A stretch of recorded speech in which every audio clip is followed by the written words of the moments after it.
வணக்கம், நான் சுதர்ஷன் மகேஷ். இந்த லோக்சபா தேர்தல் நடந்து முடிஞ்சதுக்கு அப்புறமா எக்ஸிட் போலும் சரி, தேர்தலுக்கு முன்னாடி நடந்த ஒப்பீனியன் போலும் சரி, பிஜேபி ஒரு தனிப்பெரும் மெஜாரிட்டியோட 400 சீட் வரைக்கும் ஜெயிப்பாங்க அப்படின்றதெல்லாம் சொல்லியிருந்தாங்க.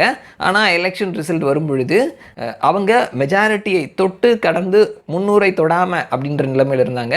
இந்திய அலையன்ஸ் கிட்டத்தட்ட நெருங்கி 200க்கும் மேலே சீட்டுகள் பிடித்திருந்தாங்க. இது ஒரு டீசெண்டான தோல்வி அப்படின்றத பார்க்கப்பட்டிருந்தது. இந்திய அலையன்ஸில் இருக்கக்கூடிய கட்சிகளே இவ்வளோ சீட் நமக்கு கிடைக்கும் அப்படின்னு சொல்லி எதிர்பார்க்காத ஒரு சீட்டு அவர்களுக்கு கிடைத்தது. அதற்கப்புறமா இந்த லோக்சபா ரிசல்ட்ஸ்லாம் வந்ததுக்கு அப்புறமா பார்லிமெண்ட்டினுடைய கூட்டம் கூடும் பொழுது 2 சைடுமே கிட்டத்தட்ட ஈக்குவலான ஒரு பலம் இருந்தது.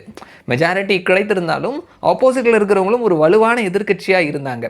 ஸோ அதனால் பார்லிமெண்ட்டுக்கு உள்ளேயும் சரி வெளியிலையும் சரி ராகுல் காந்தியினுடைய பெர்ஃபார்மன்ஸ் அப்படின்றது பெரிதும் பார்க்கப்பட்டது, பெரிதும் கவனிக்கப்பட்டிருந்தது. தேர்தலுக்கு முன்னாடி ராகுல் காந்தியினுடைய செயல்பாடுகள் பெரிய அளவில் அவருடைய பெர்ஃபார்மன்ஸ் இருந்திருந்தாலும் அது ஊடகங்களினுடைய கவனத்தை பெற முடியாமல் போயிருந்தது.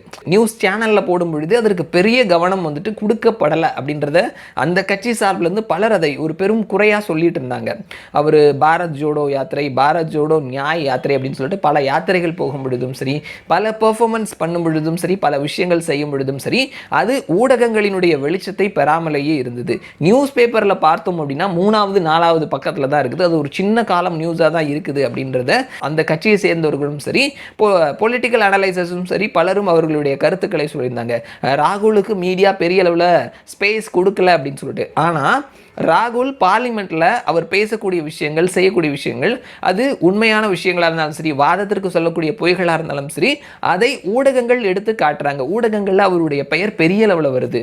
சமீபத்தில் கூட பார்லிமெண்ட்டில் அவர் பேசும் பொழுது பல விஷயங்கள் சொல்லியிருந்தார். அது எல்லாமே நாளிதழ்களில் முதல் பக்க செய்தியாக வந்திருந்தது. அது ரீஜனல் லாங்குவேஜில் இருக்கக்கூடிய நியூஸ் பேப்பர்ஸில் இருந்து இங்கிலீஷ் நியூஸ் பேப்பர் வரைக்கும் எல்லா பத்திரிகைகள்லையும் முதல் பக்க செய்தியாக ஒரு பெரிய செய்தியாக வந்திருந்ததை கவனிக்க முடிகிறது. அதே மாதிரி தான் ஊடகங்கள் ரீஜனல் மீடியாஸ்ல இருந்து தேசிய அளவில் இருக்கக்கூடிய இங்கிலீஷ் மீடியா வரைக்கும் ராகுலை ஷேடோ பிஎம் அப்படின்னு சொல்லிட்டு ஒரு எதிர்க்கட்சி தலைவருக்கான இம்பார்ட்டன்ஸ் என்ன அப்படின்னு ஒரு பெரிய ஸ்பேஸ் அவருக்கான வாய்ப்புகள் கிடைத்ததை கவனிக்க முடிந்தது.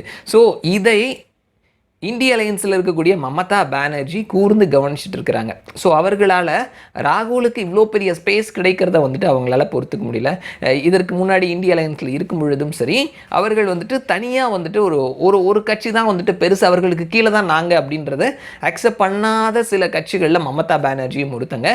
ஸோ அவர் ராகுல் காந்திக்கு இவ்வளோ பெரிய ஸ்பேஸ் அவருக்கு கிடைக்கிறது, ஊடகங்கள் அவருக்கு இவ்வளோ பெரிய ஸ்பேஸ் கொடுக்கறத அக்செப்ட் பண்ணிக்க முடியல அப்படின்ற தன்னுடைய வருத்தத்தை கூட்டணி கட்சிகளை சேர்ந்த தலைவர்கள் கிட்ட சொல்லியிருக்கிறாங்க.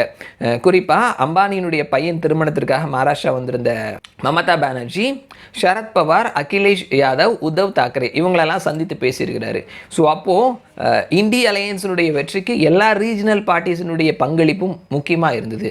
ஆனால் ராகுல் காந்தி இது ஏதோ அவருடைய வெற்றினால, கட்சியை தாண்டி அவருடைய தனி செல்வாக்கால வெற்றி பெற்றது அப்படின்னு சொல்லிட்டு அதை அவர் பெருசாக எடுத்து காட்டுறாரு. ஊடகங்களும் அதற்கான பெரிய ஸ்பேஸ் கொடுத்துட்டு இருக்கிறாங்க.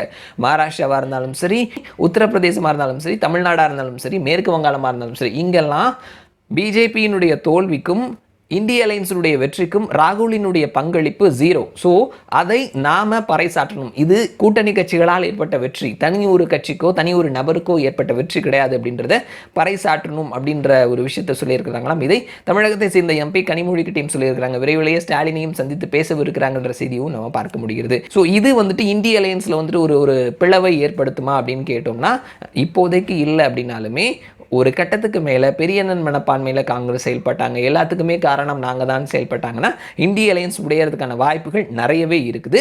ஸோ ஏன்னா உண்மையாகவே அவர்கள் பெரிய கட்சியாக இருந்து தனிப்பெரும் செல்வாக்கோட ஜெயிச்சிருந்தாங்க அப்படின்னா அது அவர்களுக்கு இன்னும் ஒரு மைலேஜ் எடுத்து கொடுக்கும். ஆனால் உத்தரப்பிரதேச மாதிரியான மாநிலங்களில் காங்கிரஸ் ஜெயிச்சதே 6 சீட்டு தான்.